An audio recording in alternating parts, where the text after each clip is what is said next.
یہ کہنا چاہتا ہوں کہ حکومتی بینچ 9 مئی پر اپنا موقف کا یہ خیال ہے 9 مئی پہ حکومتی بینچ کا موقف کمزور ہے، اپوزیشن کا نیریٹو سٹرونگ ہے، تو اپوزیشن سٹرونگ ہے 9 مئی پہ اپنے نیریٹو پہ، حکومتی بینچ اس پہ جواب نہیں دے رہی۔ آپ یہ کہہ رہے ہیں کوئی جواب نہیں کہ ایوب خان کی لاش کو نکالو، فالس فلیگ آپریشن کا ان کے پاس جواب نہیں ہے جواب۔ خواجہ آصف صاحب کے پاس جواب نہیں ہے۔ وہ جواب خواجہ آصف صاحب کہتے ہیں نا آج کھڑے ہو کے کہ کور کمانڈر کی وردی جس نے جلائی تھی کیا وہ فالس فلیگ آپریشن تھا؟ آپ کے ان رہنماؤں کی تقاریر تھی جو D G I S P R نے چلائی، کیوں خواجہ صاحب دیکھیے آپ عدنان حیدر صاحب، مجھے جو سب سے بڑا آپ سے دکھ ہوتا ہے نا، آپ یہ یہاں بیٹھ کے یہ کہہ رہے ہیں خواجہ آصف کو یہ کہنا چاہیے تھا۔ میں اور آپ رپورٹر ہیں، ہمارا کام ہے کہ میں اسمبلی گیا ہوں، میں تمہیں کہوں کہ یار وہ یہ ہو رہا تھا۔ اور دوسری بات، ایک منٹ خدا کے لیے صرف سمجھنے کی کوشش کرو کہ اگر خواجہ آصف کو تقریر کرنے دی جاتی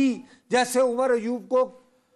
یار وہ تو جیسے ہی کھڑے ہوئے ابھی انہوں نے پہلا اپنا ہر بندہ ایک آغاز میں ایک الاپ کرتا ہے نا صاحب، آپ بجا فرما اب وہ کھڑے ہو کے عدالت میں تو نہیں دے کہ mister speaker let me first come to mister opposition leaders point of view. صاحب ٹائم کم ہے، آپ کے پاس ایک اور نقطہ بھی ہے، مجھے صرف ایک پوائنٹ، یار یہ آپ مجھے بہکا رہے ہو نا۔ نہیں بہکارا، میں آج بھی اس بات پہ قائم ہوں، حکومتی آپ خواجہ آصف تو کھڑے ہوئے نا، صرف ایک پوری حکومتی بینچوں کے پاس 9 مئی کا جواب نہیں ہے، تبھی D G I S P R کو پریس کانفرنس کرنی پڑی، نہیں ہے ان کے پاس جواب۔ چلیں جی، پھر ان کو میرا خیال ہے جی خواجہ آصف صاحب آپ یعنی سیاست سے ریٹائر ہوں اور D G I S P R کو ہی مزید پریس کانفرنس کر لیتے ہیں، اور تو یہ حکومتی کریں۔ یہ عدنان حیدر کا مشورہ ہے جو میں صرف آپ میں اس بات پہ آگے بڑھیں۔ اینی وے، اچھا جی، اب بات یہ ہے کہ مجھے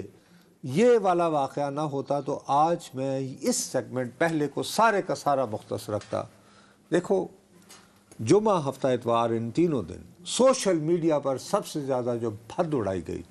وہ یہ کہ ہاں محمد بن قاسم نہیں آ رہے، محمد بن سلمان نہیں آ رہے، ایم بی ایس، وہ ہمیں تو ایک ہی محمد بن قاسم مطالعہ پاکستان والا، اب کیا کریں، بہرحال ایم بی ایس نہیں آ رہے۔ اب وہ ایم بی ایس کیوں نہیں آ رہے، اس کی بے تحاشا توجیحات میں سے سب سے بڑی توجیح یہ بھی پیش کی گئی کہ ان کو یہ بتایا گیا، لیکن یہاں پہ بدقسمتی یہ ہے کہ یہ وہ سپن ہے، یہ وہ سٹوری ہے، یہ وہ دلیل ہے جو پورے پاکستان میں حکومت مخالف عناصر نے اپنا لی۔ میری شہباز شریف صاحب سے اس شو کو دیکھنے والے اچھی طرح جانتے ہیں، آپ جانتے ہیں، کوئی ہمدردی نہیں۔ میں اس حکومت کی کارکردگی سے زیرو سمجھتا ہوں، قطعاً خوش نہیں ہوں، لیکن بہرحال ایک ڈیولپمنٹ ہے، ہو رہی ہے کہ وزیر اعظم جاتے ہیں سعودی عرب، جیسے ہی وہ لوٹتے ہیں تو سعودی عرب کا انتہائی اہم ترین وزراء پر مشتمل وفد یہاں، وزیر خارجہ کی سربراہی میں۔ اچھا، اب ان کے وزیر خارجہ کی سربراہی میں اہم ترین وزراء، جن میں سے کچھ وزراء جیسے الخوازمی وغیرہ کا ہم نے اس گروپ میں ایک پروفائل کا ذکر کیا کہ یار یہ لوگ بڑے بزی لوگ ہیں، یہ اس طرح کے نہیں ہیں، یہ ایسے خالی یعنی پاکستان کا، اور تب بھی ایک نہیں دو ڈیلیگیشن آیا تھا، ایک وزیر دفاع کا الگ سے آیا تھا، انہی دنوں میں تحریک انصافی کے ایک صف اول کے رہنما شیر محمد مروت صاحب ٹی وی انٹرویو میں چلے جاتے ہیں۔ یار پلیز سنجیدگی سے بات کر لو، دس از اے سیریس تھنگ۔ ٹھیک ہے، شیر محمد مروت صاحب نے کہا کہ یہ جاتے ہیں اور یہ کہتے ہیں کہ صاحب وہ جو رجیم چینج ہوئی تھی اس میں امریکہ تنہا نہیں تھا، اس میں سعودی عرب بھی شامل تھا۔ بات وہیں نہیں رکی، بلکہ سعودی عرب کا انہوں نے یہ کہہ کر اپنی طرف سے تمسخر رہا ہے،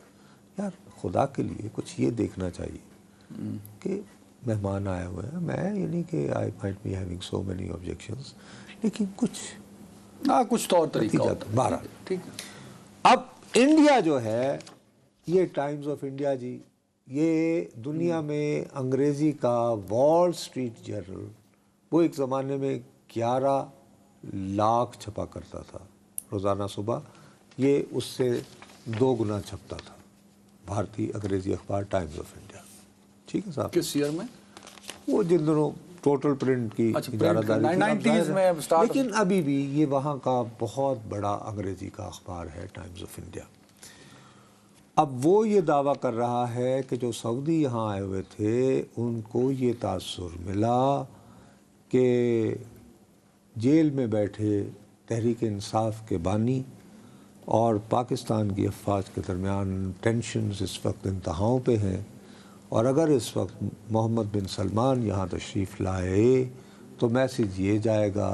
کہ جیسے وہ ان دو فریقین میں سے کسی ایک فریق کا یہ ٹائمز آف اچھا ایسے ہی کچھ معاملات پاکستانی سوشل میڈیا پہ بھی چل رہے ہیں.